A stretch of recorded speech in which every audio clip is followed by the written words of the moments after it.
Today we are going to be looking at The Charge of the Light Brigade by Tennyson. We're going to be basically getting 5 key annotations onto the poem, so a really strong place to start. Then we're going to layer on a little bit of that all-important AO3 context just to make sure that it all makes sense. What you should then have is a really clear understanding of the poem, the key ideas you need to be remembering, and of course stuff that you can take straight into the exam, whatever the question is that comes up. So the acronym that I like to use to do my initial annotations on any poem, whether it is seen or unseen, is FIRST, and that stands for first and last line, imagery, repetition, structure, and title. So what we're going to do is we're just going to identify each of those things first, okay? So without doing any annotation, here is my first line. Notice that it's not actually a line in this case, it's actually the first sentence, and here is our last sentence as well, okay? And what we're going to be doing is just label that, obviously, the F in first, and then making some kind of a line to connect them, because we are going to do our first bit of structural analysis by comparing how the poem starts and how it ends. The next thing that we do is we're going to identify a little bit of imagery, whatever imagery we feel like doing. I think this is a really nice one. Plunged in the battery smoke, right through the line they broke. Cossack and Russian, reeled from the saber stroke, shattered and sundered. Okay, so a really beautiful kind of piece of imagery where we're identifying essentially what's going on in terms of the actual clash, the climax of the conflict. Then what we're going to do is we're going to find any kind of repetition. Now, repetition is really easy in this poem, quite simply because it's everywhere, okay? And the most obvious one is the 600. Now, I'm going to identify the 600, but also what surrounds them, okay? So we've got each of these ideas, but I also want to identify with my repetition identification here that we don't have the exact same thing going on. So what we actually have here, I'm just going to label it R for repetition, is a motif, okay? And motifs obviously develop over the course of a piece of writing, okay? So we've got road, road, road, then we've got not the, left of, and noble, okay? So we can talk about the transformation over the course of the poem. That is our R, so we then go on to the S for structure. And the only thing that I would kind of think about in terms of structure is that all of these stanzas are of different lengths. So I might just want to focus on this one because it is the longest one. It is dramatically longer than the other ones, and this is the shortest one. Okay, so 4th is the longest, 6 is the shortest. What does that tell us? What is it doing? Okay, and then finally, we have the title. Ironically, it's the first thing that we come across. Okay, so I'm just going to label that T for title. Once we've identified those 5 things, we're going to jump in and actually do a couple of close annotations. So, The Charge of the Light Brigade is our title. The use of we call this a definite article, indicates that this is a unique, important charge. It is not a charge of the Light Brigade. It is not charge of the Light Brigade. It is the charge of the Light Brigade. But could that also mean that it is ultimate, as in the final, the last charge of the Light Brigade? We've got charge obviously indicating, military might. This is, a forceful action here. The Light Brigade, we're looking at obviously a small contingent, okay? It is the Light Brigade. They are on foot quite often. They are lightly armored, etc. And again, the Light Brigade, they are unique, important, ultimate. Okay, so we get this impression that it's going to be about a military charge. It is going to be potentially a tragic one because it is perhaps the last one that they do, and it is going to be of relatively underwhelming force because it is a Light Brigade. Okay, so that's our kind of first impressions that we get from our title. Then we go into our first line. Half a league, half a league, half a league onward, all in the valley of death. Sorry, I meant to underline that as well. All in the valley of death, rode the 600. Okay, so what we've got here quite significantly is we've got our, we establish our meter, and the meter is obviously half a league, half a league, half a league onward. Okay.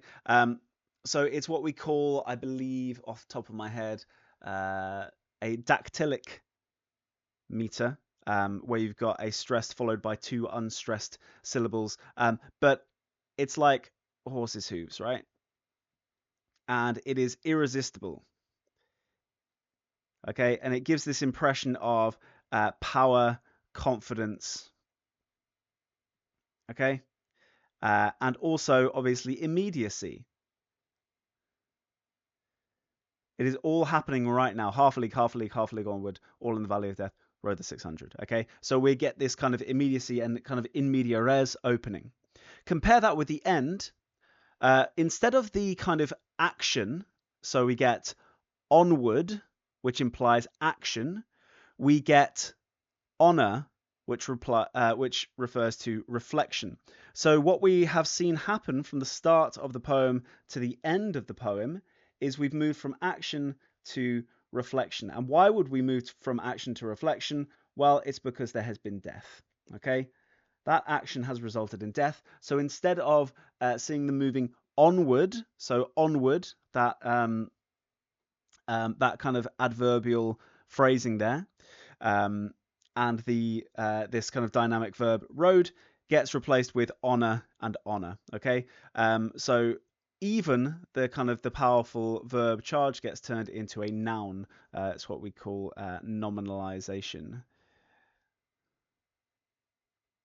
So we've moved from action to reflection because of the death that has taken place. Okay, so that's something that we can note from the start to the end of the poem. Now we're going to have a look at the imagery that I selected, and this imagery that I selected is basically, if we look at it, plunged in the battery smoke right through the line they broke, Cossack and Russian reeled from the saber stroke, shattered and sundered. The choice of language here is quite striking. We get the impression that the noble 600 are a formidable force. They plunged, okay? They plunged in the battery smoke right through the line they broke. Cossack and Russian reeled from the saber stroke, shattered and sundered. So if you have a look at all of that kind of language there, the verbs that we use, plunged and broke, imply that they are formidable. And reeled, again another verb, and then the adjectives shattered and sundered, implying that they are kind of beaten. Okay, so this suggests success. Really significant that it suggests success, considering that this was clearly a kind of a tragic mission where lots of people died. It's framed as a success because of their military might, the fact that they are a formidable force. They're really impressive, which conflicts with this idea of light brigade. They're acting pretty heavy, right? The impact that they have is pretty heavy. Okay, so there's our imagery. Then the repetition, and specifically the repetition that we're looking at is what we would call a motif. Okay, and the motif has been developed. We have rode the 600, rode the 600, rode the 600, with this kind of we might call it a refrain. Okay, because it's repeated and it's sort of at the end of these stanzas, and we see it change to not the 600 and left of the 600 and then noble 600. So if we look at the progress, we go from rode to not to left of to noble. And when you lay it out like that, you can kind of track what's happening to them. Okay, so we have hooray, looking powerful and impressive. Uh-oh, what's gone on here? Oh dear, we've had death. And now we're looking at kind of making them seem wonderful. Okay, we're honoring them in death. Okay, so we get to see the progress that we get from, well, hey, look at them, to, uh-oh, what's going on here, to, oh, so lots of them died then, to, we better honor them. Okay, so we see that kind of travel in terms of the motif development. So that's our repetition. Structurally speaking, we can say some potentially interesting things about the fact that all the stanzas are different lengths. This one is longest because obviously this is the conflict stanza. And this one is the shortest because it is the reflection stanza. Okay, so we have all of this kind of action built up here, and then this kind of somber, quieter, more subdued reflection on the death of these soldiers. Okay, so there we have a kind of really nice overview of the annotations to get a kind of sense of what's going on in this poem. Let's layer on some context. Now, the most important thing to remember about context is that Tennyson, the poet, he was poet laureate. Now, the poet laureate is basically the person whose responsibility it is to capture the national spirit, and is kind of commissioned by those in power. And so it was quite important for him to strike a balance between going, well, we want to honor these soldiers, but also we need to recognize that someone has blundered. Okay, this really important line, the only time where there's an acknowledgement that this is someone's fault, is kind of included, and I think is a really nice AO3 link, because we're seeing Tennyson balance the fact that, you know, he is a principled person, and as a result, he's going to want to note the fact that someone had blundered, but at the same time, he is trying to honor the people who, you know, who pay his salary and who have respected him. And also, kind of the national spirit is to be behind these soldiers, even if it was an unnecessary tragedy. We've got to, you know, take what we can get from it, which is that, well, let's celebrate these noble heroes who died for this. And then we have the second contextual point of reference, which is the real life events. Okay, so it's from the Crimean War, which is sort of in the 1850s, and it was a war against what we now call Russia. Specifically the Battle of Balaclava, during which a miscommunication sent the British Light Brigade of 600 strong into a death trap of a military operation where at least a quarter were killed and more injured. Okay, so that's the event. That's where somebody blundered, and that was the outcome of it. And when you read it like that, you can see this is obviously a tragedy. Whereas if you look at the poem, it frames them as heroes who, you know, who didn't make reply or question why, but did and die. This kind of heroic king and country kind of energy that they were putting out there. Okay, so there you have in just under 13 minutes, a really nice brief overview of 5 key annotations, 2 really nice contextual links to make, and hopefully a better understanding of this anthology poem.